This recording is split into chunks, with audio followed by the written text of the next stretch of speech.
Good morning, children. Welcome to our social science class.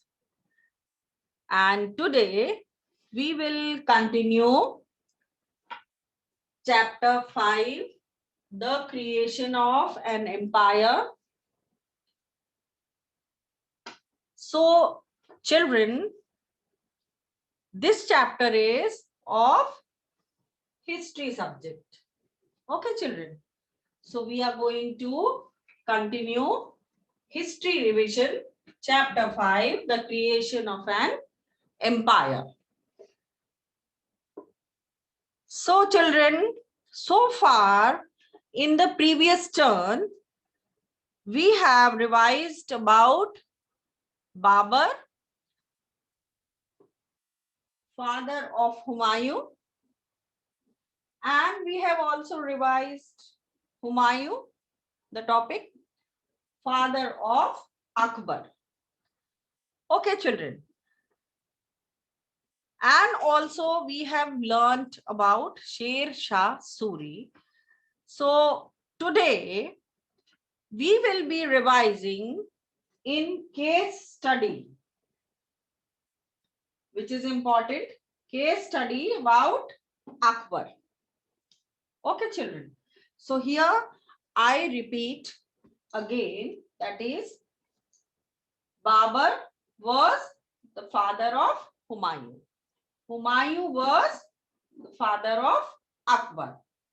And now today we will be revising about Akbar in detail. Okay, children, that is in the case study. And under the topic Akbar, we will be revising about Akbar's administration, Akbar's religious ideas in detail. So, children, I am going to share the screen with you. That is the textbook, chapter 5, the creation of an empire. So, children, please, all of you all pay attention and follow up.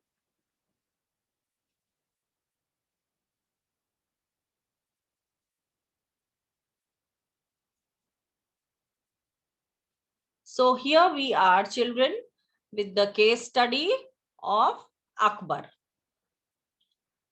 Akbar's reign was from AD 1556 to AD 1605. And Akbar was the son of Humayun. Okay, children. Akbar was only 13 years old when he became the emperor. Can you imagine? So small he was, only 13 years of old. And that time he became the emperor. Now, during his 50 years rule, he proved himself a worthy king. Now we come across another topic, that is Bairam Khan, a very important person in his life.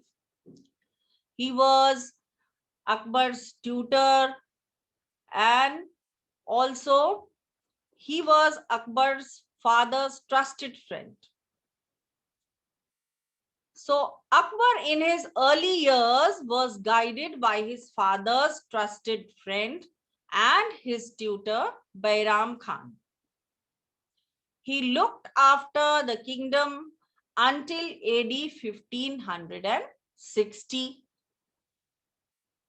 He had brought Gwalior, Ajmer and Jaunpur under Mughal control.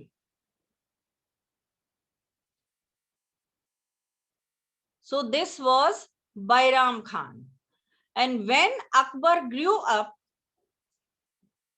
he wanted to take the reins of administration in his own hands and persuaded Bairam Khan to go on a pilgrimage to Makkah.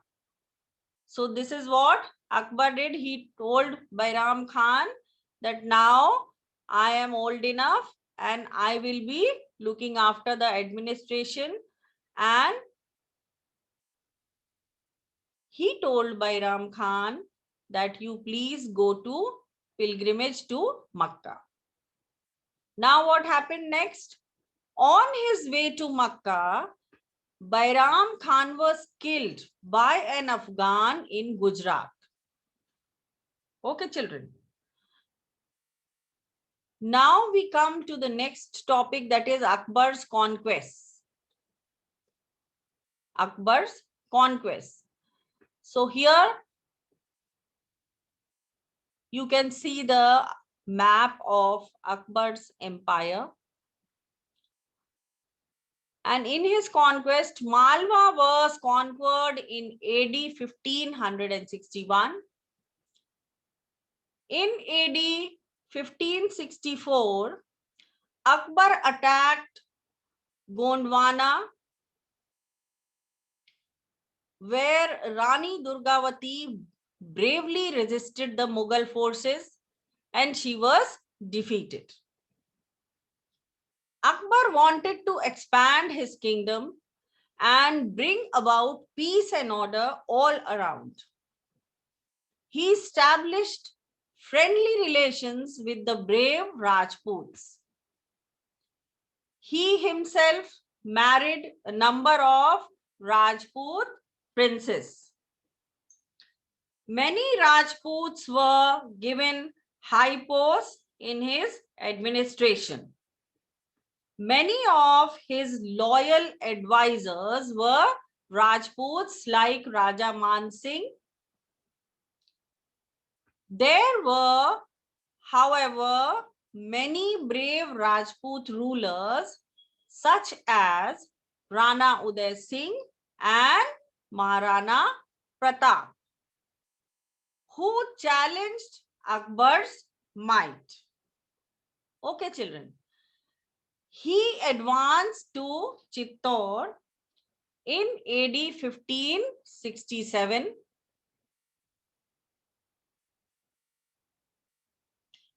The battle continued for 4 months when Jaimal, the commander of Chittor, was killed.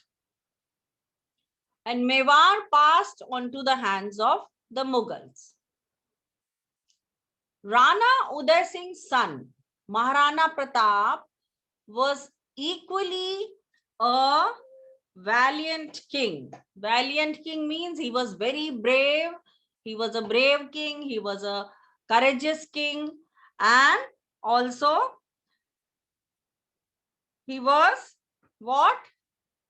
He had a lot of determination. So here the meaning of valiant king means he was very brave, very bold, very courageous, and he had determination. Though Maharana Pratap was defeated in the Battle of Haldighati in AD 1576, he took to hills and continued his battle from hill to hill for about 20 years until his death in AD 1597. He became a symbol of Rajput bravery and love of freedom. So, who became the symbol of Rajput bravery and love of freedom? So, the answer is Maharana Pratap became a symbol of Rajput bravery and love of freedom. Now further, Akbar conquered Bengal in AD 1576 and Gujarat in AD 1578. These two conquests added greatest riches to the Mughal Empire. Besides the fertile land of Bengal, a number of ports, which were centers of foreign trade, came under the control of Mughals. Okay, children. In the northwest, Akbar conquered Kabul in AD 1585, Kashmir in AD 1586, Sindh in AD 1591, and Kandahar in AD 1595. So he conquests, see, so many places. These places are Akbar, Kabul, Kashmir, Sindh, and Kandahar. Now, with these conquests, the Mughals were able to develop close ties with Central Asia and Persia. It in turn led to a considerable growth in trade. So these conquests, they led to the growth in trade during the Akbar's reign. Okay, children. Now next topic is Deccan. We are going to learn about the Deccan states of Ahmednagar, Bijapur, and Golconda, which had destroyed the Vijayanagar Empire, resisted both diplomatic and military offensive of the Mughals. Next, further, what happened? Chand Bibi, the brave queen of Ahmednagar,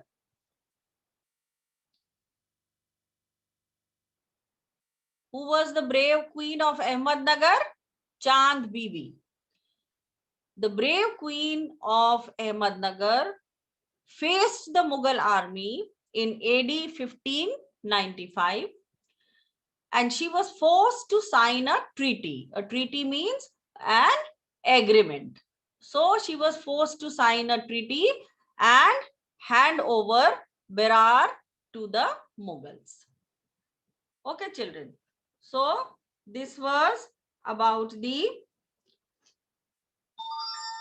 detail of Akbar's conquest. Now we will read in detail about Akbar's administration.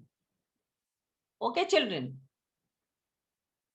In detail, we will be revising about Akbar's administration or Akbar's administrative system.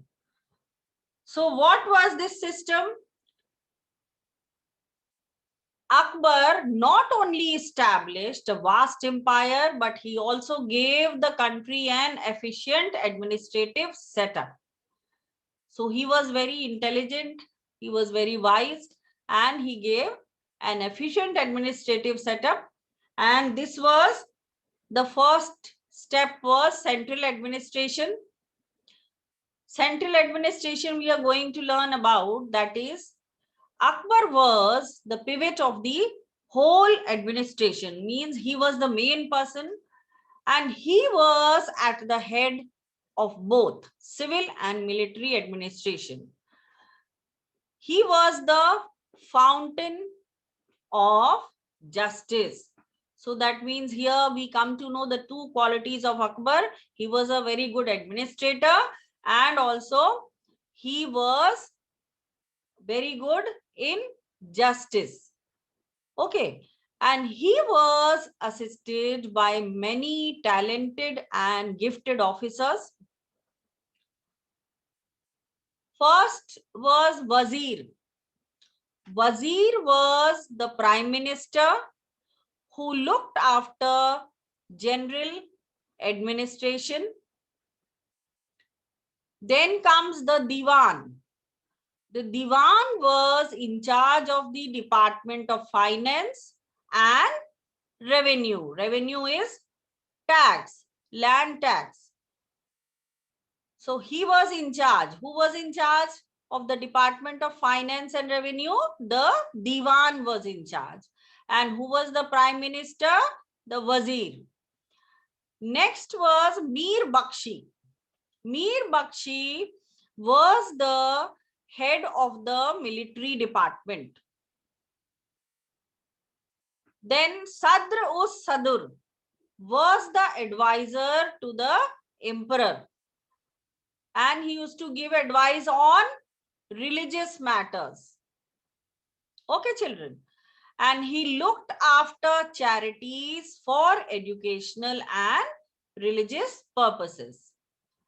So this was the duty of Sadr-us-Sadur.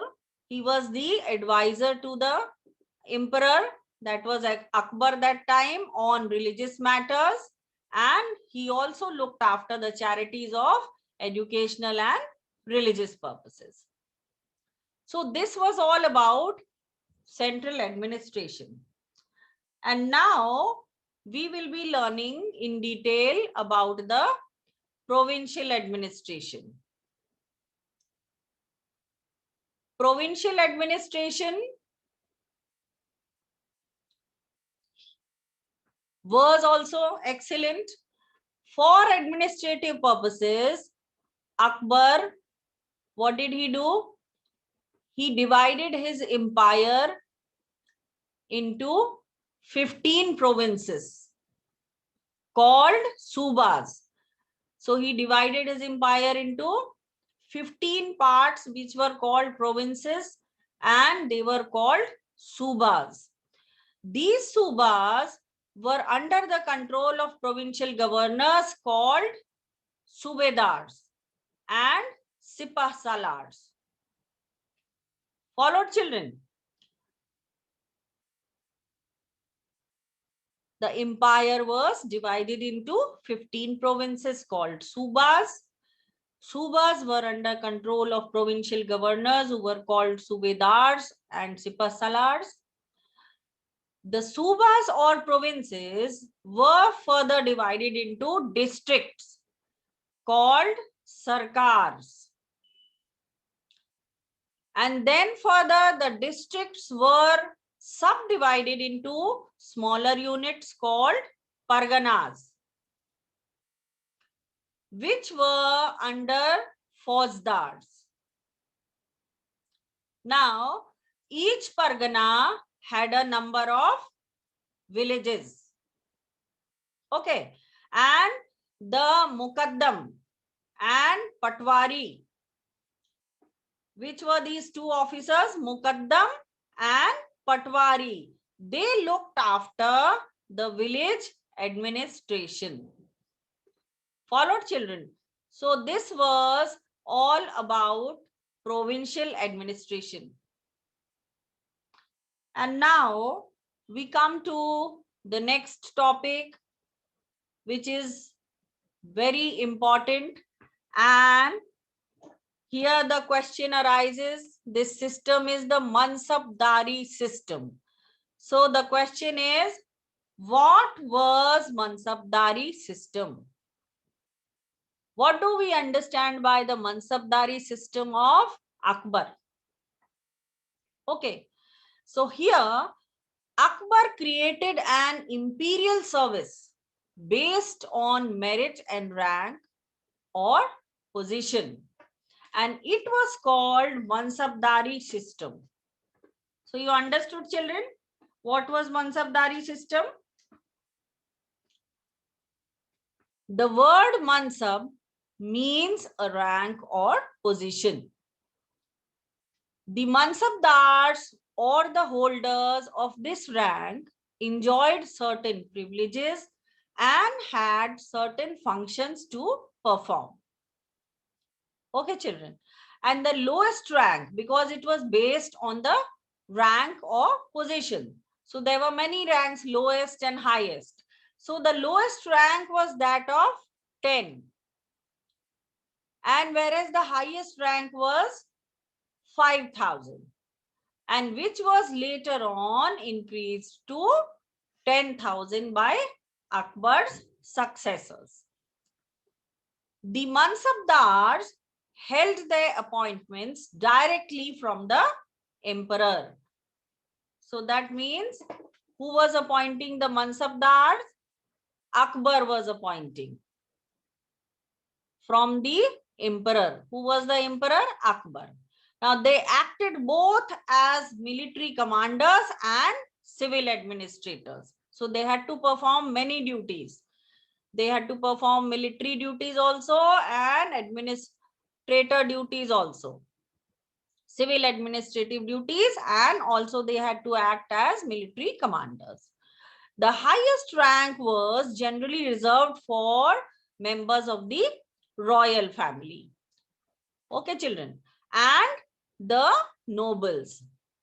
So here it was two categories. Highest rank was generally reserved for members of the royal family and the nobles. And each mansab maintained a fixed number of horses, camels, and carts.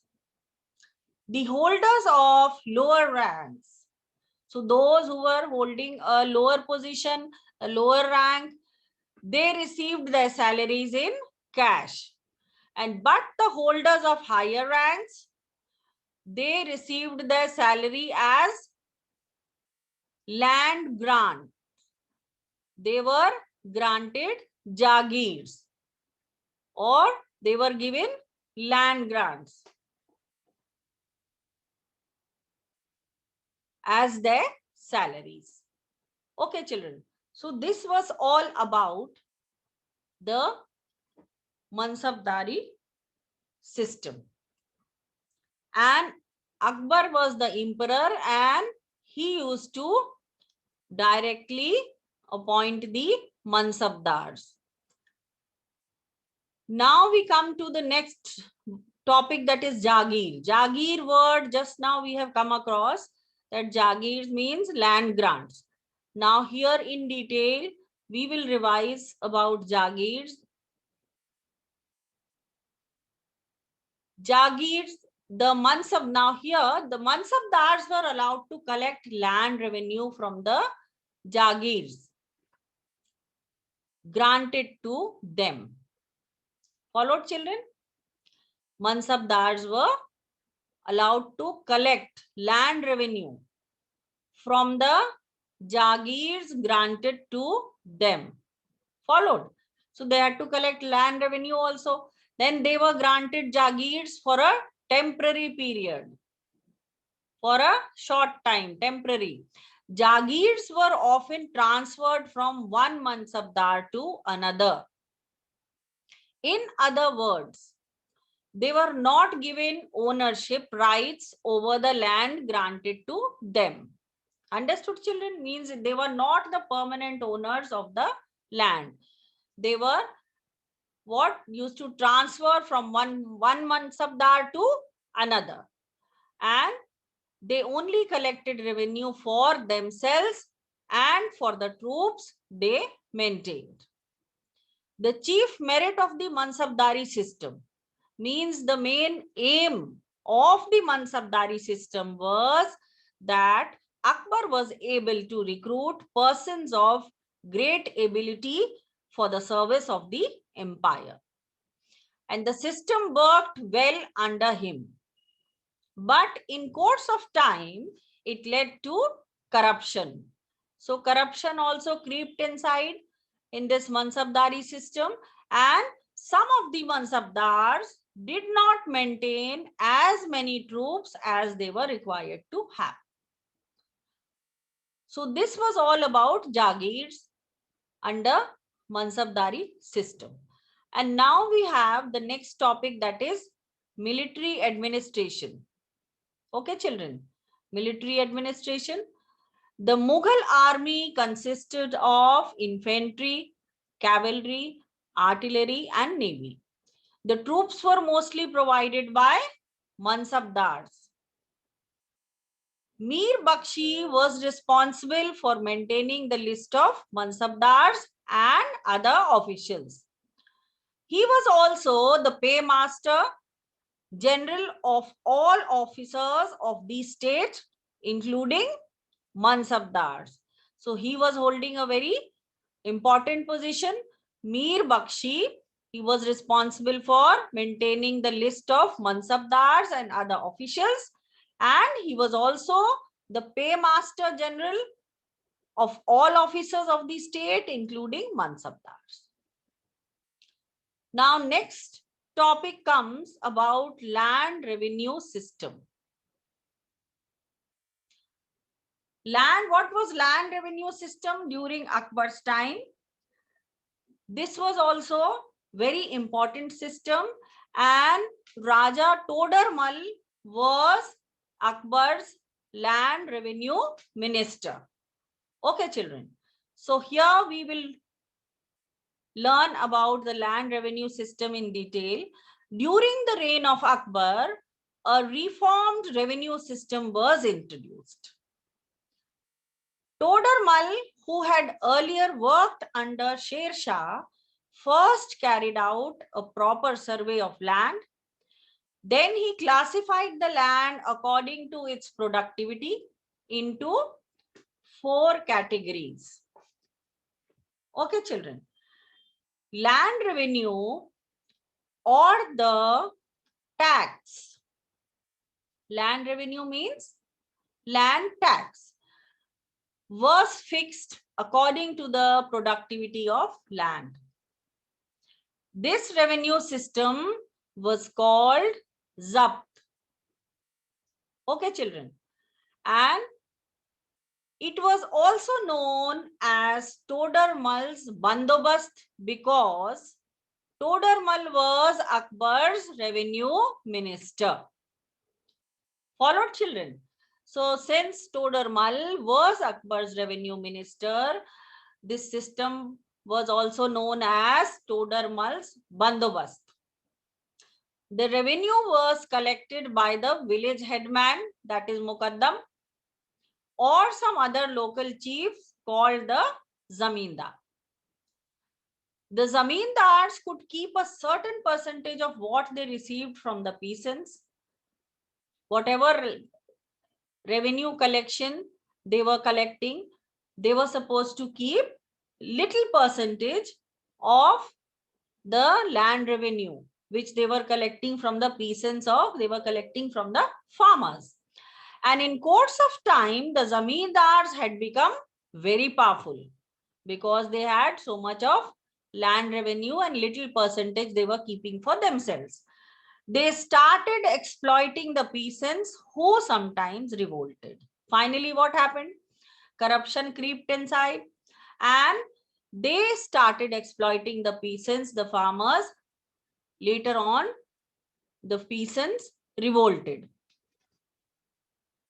So this was all about the land revenue system of Akbar, where Raja Todarmal was his revenue minister, which was also known as Todarmal's Bandobast.